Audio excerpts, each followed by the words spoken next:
সরগরম ভোটের মাঠ, শক্ত প্রতিদ্বন্দ্বিতায় বিএনপি জামায়াত জোট, পরস্পর বিরোধী বক্তব্য, অভিযোগ ও প্রতিশ্রুতি দিয়ে সারা দেশে চলছে ভোটের প্রচারণা। ভোটের মাঠে নানান ইস্যু নিয়ে এটি নিউজের নতুন আয়োজন ফার্ম ফ্রেশ ভোটের রাজনীতি। আপনাদের সঙ্গে আছি আমি আরিফ জামাল, আমাদের আজকের অতিথি সিনিয়র সাংবাদিক এম এ আজিজ। আজিজ ভাই, আপনাকে স্বাগত জানাচ্ছি আমাদের এই নতুন আয়োজনে, ভোট কেন্দ্রিক যে আয়োজন। ধন্যবাদ আপনাকে। আজিজ ভাই, ভোট এখন তো আসলে 12 তারিখ ইলেকশন, সেই ইলেকশনের জন্যই অপেক্ষা এবং সবকিছুই ইলেকশনকে ঘিরেই আবর্তিত হচ্ছে। তো আমরা একেবারে সাম্প্রতিক ইস্যু নিয়ে আলোচনা করতে চাই, সাম্প্রতিক ইস্যু নিয়ে আলোচনাটা সূত্রপাত করতে চাই। আপনি নিশ্চয়ই জানেন যে আজকে সকালে ঢাকা 8 আসনে মালিবাগ হাবিবুল্লাহ বাহার কলেজে এনসিপির যিনি প্রার্থী নাসিরউদ্দিন পাটোয়ারি, তার উপরে হামলার ঘটনা ঘটেছে। অভিযোগ আনা হয়েছে যে তার উপর হামলা হয়েছে, তিনি সেখানে একটি গণসংযোগে গিয়েছিলেন। আমরা এর আগেও দেখেছি, আর কয়েকদিন আগে ঢাকা 8 আসনের আরেক জায়গাতেই তার উপর এরকম ডিম হামলা হয়েছিল। গতকাল ঢাকা 18 আসনেও এনসিপির আরেক প্রার্থীর ওপর হামলার ঘটনা ঘটেছে বলে অভিযোগ এসেছে। এই ঘটনাগুলো কেন হচ্ছে বা আসলে এইগুলো কতটুকু প্রাসঙ্গিক ভোটের প্রচারণার ক্ষেত্রে? ধন্যবাদ আপনাকে। আমরা এখন কিন্তু একটা অভ্যুত্থানের পরে আছি। নির্বাচনে অভ্যুত্থানের শক্তিরাই নির্বাচন করছে। বড় দল যদি বলেন আওয়ামী লীগ, জাতীয় পার্টি, এরা নির্বাচনে নাই। সুতরাং অভ্যুত্থানের শক্তিদের ভিতরে যদি এই বাকবিতণ্ডা বা আক্রমণ, পাল্টা আক্রমণ ঘটে, তাহলে তো আমাদের প্রত্যাশা পূরণ হলো না। এখন প্রশ্ন হচ্ছে, অনেক সময় বলা হয় যে আপনার মেডিসিনের আগে প্রিকশনারি মেজারটা আসল। এখন যদি ধরেন আপনি আমাকে আক্রমণ করলেন, আমি আক্রমণের ক্ষেত্রটা তৈরি না করলেই তো হয়, সমস্যা হয় না। যেমন ধরেন আজকে জামাত ইসলামের একটা বড় সভা হয়েছে, জমায়েত হয়েছে। সেখানে জামাতের আমির বলেছেন নারীদেরকে হেনস্থা করা হচ্ছে, এটাকে কঠোরভাবে জবাবদিহি করা হবে। এবং সেই সাথে আবার 31 তারিখে সোহরাওয়ার্দী উদ্যানে নারী সমাবেশের ডাক দিয়েছে জামায়াত ইসলামী। আমি বলবো যে নারীরা কেন হেনস্থা হলেন, এটার যদি ওষুধ দেওয়া হতো তাহলে তো আর ফার্দার এটা হতো না। কারণ নারীদের উপরে আমরাও যেটা টেলিভিশনে, ফেসবুকে, ইউটিউবে আমরা দেখেছি, নারীরা গ্রামে গ্রামে যাচ্ছে বা মহল্লায় মহল্লায় যাচ্ছে, শহরের সেখানে যাচ্ছে, এনআইডি চাচ্ছে, বিকাশ নাম্বার চাচ্ছে। তো আপনি বলেন এনআইডি তো আমার পার্সোনাল প্রপার্টি, এনআইডি কেন আপনি নেবেন বলেন? আপনি ধরেন আপনার একটা আছে, বিকাশ নাম্বার আছে, তার নাম্বারের আপনি পিন নাম্বার দেবেন কেমনে? এগুলো তো পার্সোনাল প্রপার্টি, এগুলো তো চাইতে পারেন না। আর বিকাশ ইলেকশনের সাথে সম্পর্কটা কি? এখন নারীদের যদি ওনারা বলেন যে তোমরা ইলেকশন ক্যাম্পেইন করো, তাতে সমস্যা নেই, ভোট চাও, হ্যাঁ, কিন্তু ধর্মকে ব্যবহার করো না এবং কারো এনআইডি চায় না, পার্সোনাল প্রপার্টি বা বিকাশ নাম্বার চায় না, তাহলে তো সমস্যার সমাধান হয়। কারণ আমি যেটা দেখেছি, বচসা হয়েছে, তাদেরকে চার্জ করেছে, নারীরা বোরকা পরে গেছে, নারীদের চেহারাও ঠিকমতো দেখা যায় না, তারা চার্জ করতেছে, এক বাড়িতে গেছে চার্জ করতেছে, আপনি কেন এনআইডি চান, কেন আপনি বিকাশ নাম্বার চান বলেন? বলতেছে না, এটা ওটা বলতেছে। তা আমার কথা হচ্ছে যে সব জায়গায় আপনার প্রিকশনারি মেজারটা ভালো, কারণ সবাই অভ্যুত্থানের শক্তি। এখন ধরেন এইটা জামাতের আমির যখন বলে দিল, সারা দেশে এটা তো শুনবে, তাহলে এটা তো জামাতের পক্ষ থেকে প্রতিবাদ শুরু হবে। আবার এটার প্রতিবাদ এখন যদি বিকাশ নাম্বার আরেক জায়গায় চায়, আগে তো প্রশ্নের সম্মুখীন হয়েছে, এখন হেনস্থাও হবে, যেটা উনি বলছেন।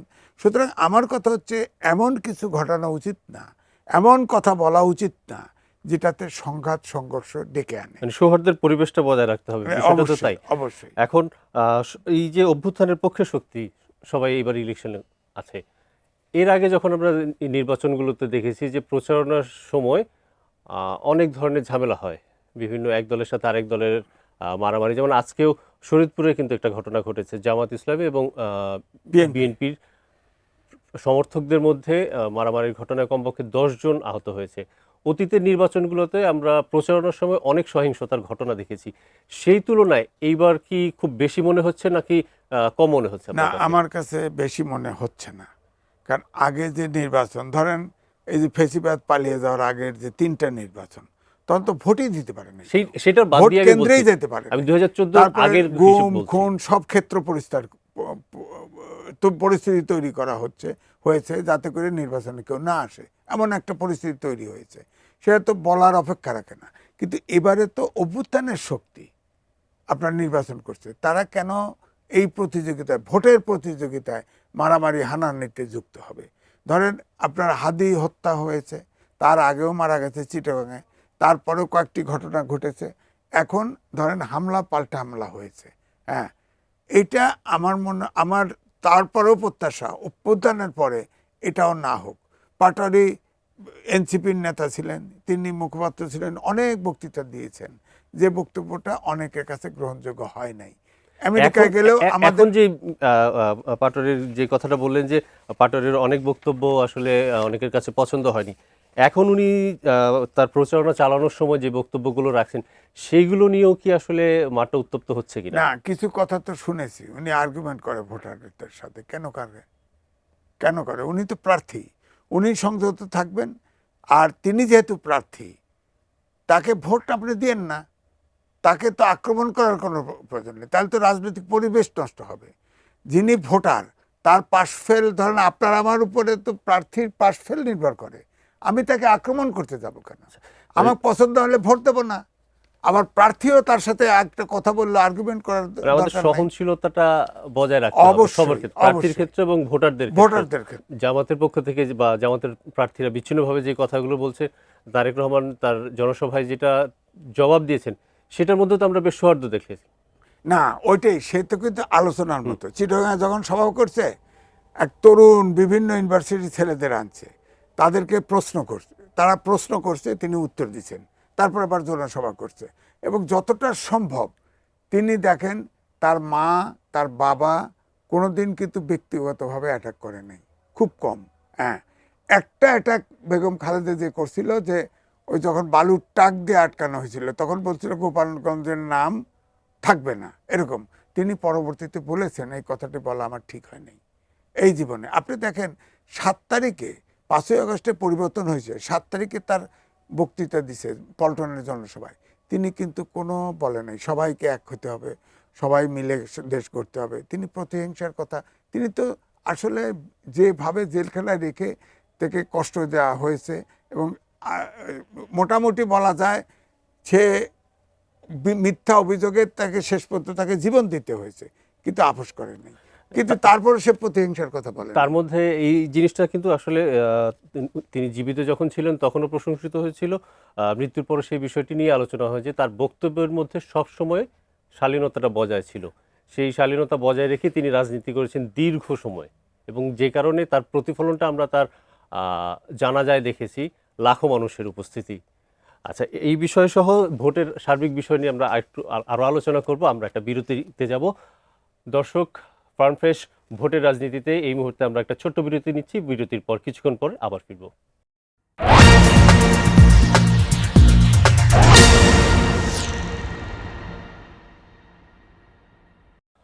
দর্শক, আমরা ছিলাম ভোটের রাজনীতির আলোচনায়, এবং ভোটের যে প্রচার প্রচারণা শুরু হয়েছে সহ সার্বিক বিষয় নিয়ে আলোচনা করছিলাম সিনিয়র সাংবাদিক এম এ আজিজের সাথে। আজিজ ভাই, আরেকবার স্বাগত জানাচ্ছি আমাদের এই আলোচনায়।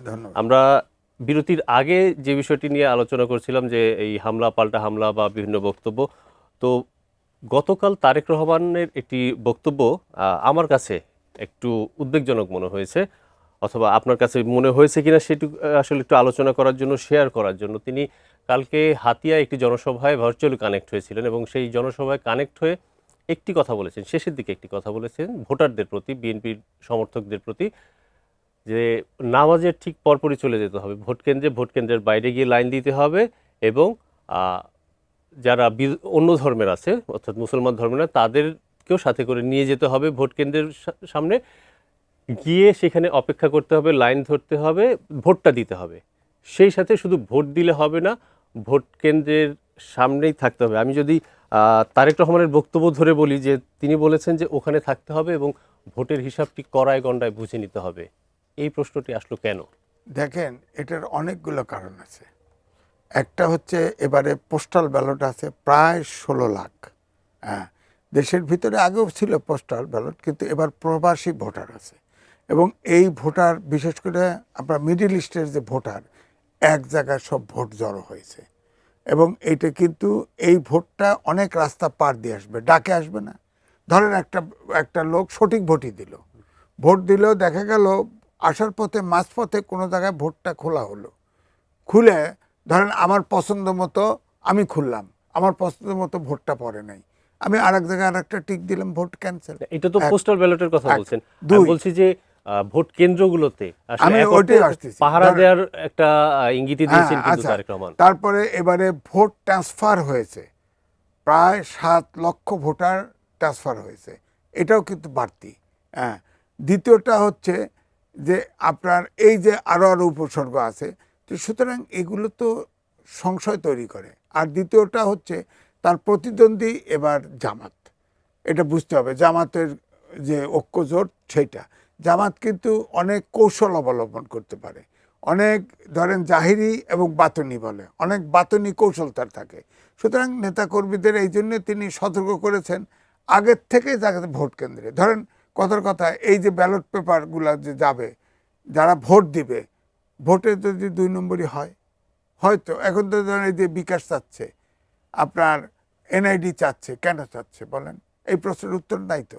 ইলেকশন কমিশনও বলেছে যে এই বিকাশ নগদ যেসব আছে এগুলোকে ফিস করে দেওয়া হবে, যাতে করে বাড়তি টাকা পয়সা কেউ আদান প্রদান করতে না পারে।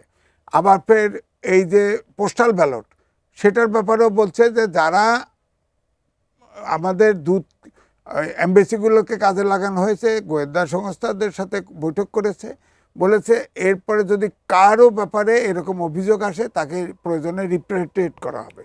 তো সুতরাং এই সন্দেহগুলো তো আছে। দ্বিতীয়টা হচ্ছে ধরেন আমাদের দেশে যখনই নির্বাচন হয় তখনই কিন্তু পরাশক্তিগুলো অ্যাক্টিভ থাকে।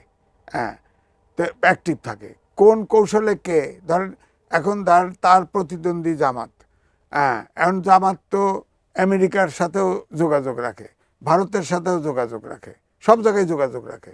এখন আবার এটা কি শুধু জামাতের ক্ষেত্রে হয়? অন্যান্য দলগুলো তো আসলে পরাশক্তির সাথে তো এক ধরনের যোগাযোগ সব দলেরই থাকে। পরাশক্তি ধরেন আমেরিকা ধরেন ফার্স্ট সেকেন্ড, ধরেন বিএনপি হয় সরকার গঠন করবে আর অপোজিশন না সরকার গঠন করবে, এটা ধরছে একজন, সবাই তার সাথে যোগাযোগ রাখে। আবার জামাত অন্তত এখন তো বিরোধী দল হওয়া ছাড়া তার নিচের কোনো জায়গা নেই, বিরোধী দলের সাথে যোগাযোগ রাখে পরাশক্তিগুলো, অর্থাৎ ফার্স্ট সেকেন্ড থার্ড সব লেভেলে যোগাযোগ রাখে, কাকে কখন কাজে লাগে। তো এই জন্যে আমি বলছি সকালে ভোট দেওয়ার তো এখন ধরেন জামাতের যে সদস্যরা তাদের হয়তো ডাকলো যে তোমরা 7টা 7:30 থেকে ভোট, তোমরা 7টায় যাও, প্রথম লাইন ধরে ভোট দাও। এখন ধরেন সব লাইন ব্লক করে দিল। ফেসিবাদের সময় দেখছেন না যে যখন অবজারভাররা, বিদেশি অবজারভাররা আসে, আপনি যখন আপনাদের ক্যামেরা ধরছেন দেখেন লোক নাই, যেই বিদেশি পর্যবেক্ষক আসছে দেখেন লাইন পুরো। তখন তো আসলে এই ভোটার দেখানোর একটা সেটআপ ছিল। আচ্ছা, আরেকটা বিষয় সেটা হচ্ছে যে বিএনপির পক্ষ থেকে, অর্থাৎ বিএনপি চেয়ারম্যান তারেক রহমান, তারপর জামাতের আমির ডক্টর শফিকুর রহমান বা অন্যান্য নেতাদের বক্তব্যেও একটা বিষয় অনেক সময় আসছে যে একটা আশঙ্কা বা শঙ্কা যাই বলি, যে ইলেকশন ইঞ্জিনিয়ারিংয়ের একটা হতে পারে এরকম একটা আশঙ্কা করছেন অনেকেই। তারপর ইলেকশনটা যাতে নষ্ট হয় বা হতে না পারে এইরকম আশঙ্কা কিন্তু এখন পর্যন্ত আছে। প্রার্থীরাও বলছেন, ভোটারদের মনেও এক ধরনের আশঙ্কা আছে। সেটা আসলে কতটুকু এখনো আছে? ইলেকশন হবে না বা ইলেকশন হলে ইলেকশনকে বাধাগ্রস্ত করার চেষ্টা করা হচ্ছে সেই বিষয়ে? এটা আপনি ঠিকই বলেছেন। আপনি রিক্সায় ওঠেন, সাধারণ লোকও মনে করে ইলেকশনটা শেষ পর্যন্ত হবে, এই প্রশ্নটা কিন্তু আছে। প্রশ্ন আমার মনেও আছে। আমি চাই ইলেকশন ছাড়া তো কোনো বিকল্প নাই, এখন ইলেকশন হওয়া উচিত, কিন্তু প্রশ্ন অনেকগুলো সে সামনে দাঁড়িয়েছে। ধরেন ডক্টর মোহাম্মদ ইউনূস এই যে হানা ভোট এবং সংসদ ভোট একসাথে দিছে, এই হানা ভোট তো আপনার আদেশ, প্রেসিডেন্টের আদেশ দিয়ে সংবিধান নিয়ে সংবিধানের সমুন্নত রাখার জন্য ওত নিছে। এই সংবিধানের সাংঘর্ষিক কোনো সংস্কার করার এখতিয়ারই তো এই সরকারের নেই।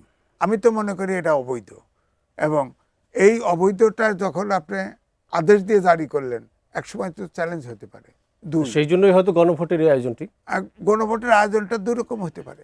ধরেন গণভোট হলো, ধরেন আমি ধরলাম হ্যাঁ ভোটের ব্যাপারে পুরা সরকারের মেশিনারিজ লাগাই দিছে, হ্যাঁ হ্যাঁ ছাড়া না বলা যাবে না, এরকম একটা ভাব।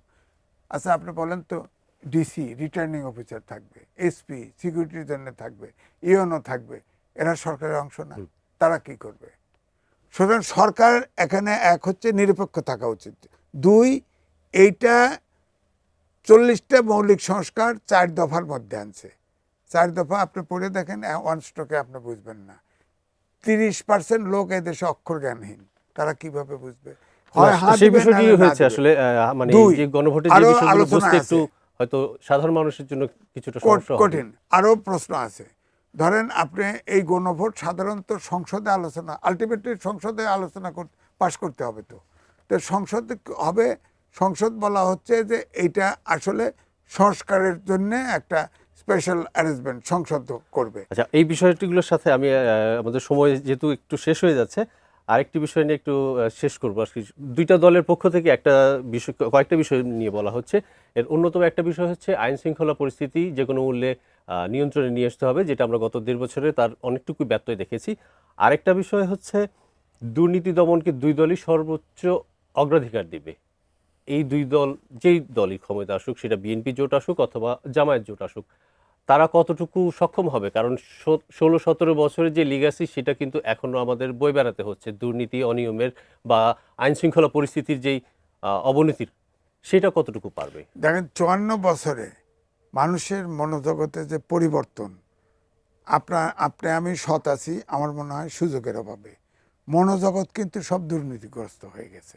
যে সুযোগ পাচ্ছে সেই দুর্নীতি। সেটা দূর করবে কিভাবে তো দলগুলো? এইটাতে কমপক্ষে রাজনৈতিক দলগুলি ধরেন প্রথমে নমিনেশন দেওয়ার সময়ে আমার বক্তব্য হলো থিওরি পাল্টাইতে হবে, যে নমিনেশনের মুহূর্তে আপনি সার্ভে আপনার মতো করে সার্ভে করে নমিনেশন দিলে তো হবে না। 3 মাস আগে নাম দেন, সকল গোয়েন্দার সংস্থা দিয়ে জরিপ করে দেখেন সে দুর্নীতিগ্রস্ত। এখন তো নমিনেশন হয়ে গেছে, এখন তো এটার উপায় নেই। এখন আপনাকে ক্ষমতায় আসলে কি করতে পারে? ক্ষমতায় আসলে আপনার আশেপাশে, ধরেন আমি বিএনপির কথা যদি বলি, বিএনপির ধরেন অনেকেই তো অনেক অনিয়মের সাথে জড়িত। এখন তো বিএনপিকে 2টা সমস্যা আমি মনে করি তারেক রহমানের কাছে বড় সমস্যা।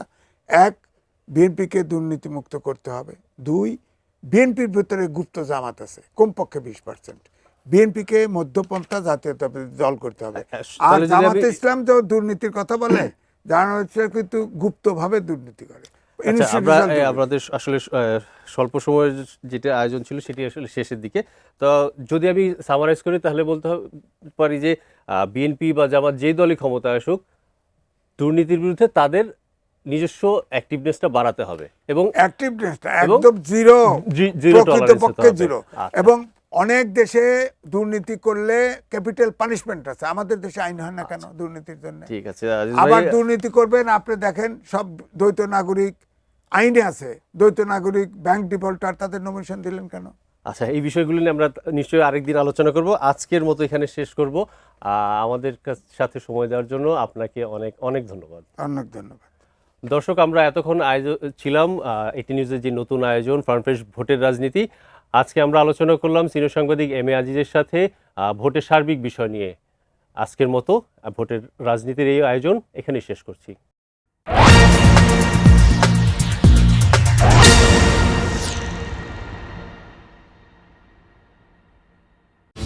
আমার কাছে এটাই বেস্ট, কারণ ফার্ম ফ্রেশ খাওয়া যায় যখন খুশি। ফার্ম ফ্রেশ ইউএসটি মিল্ক, যখন খুশি যেখানে খুশি।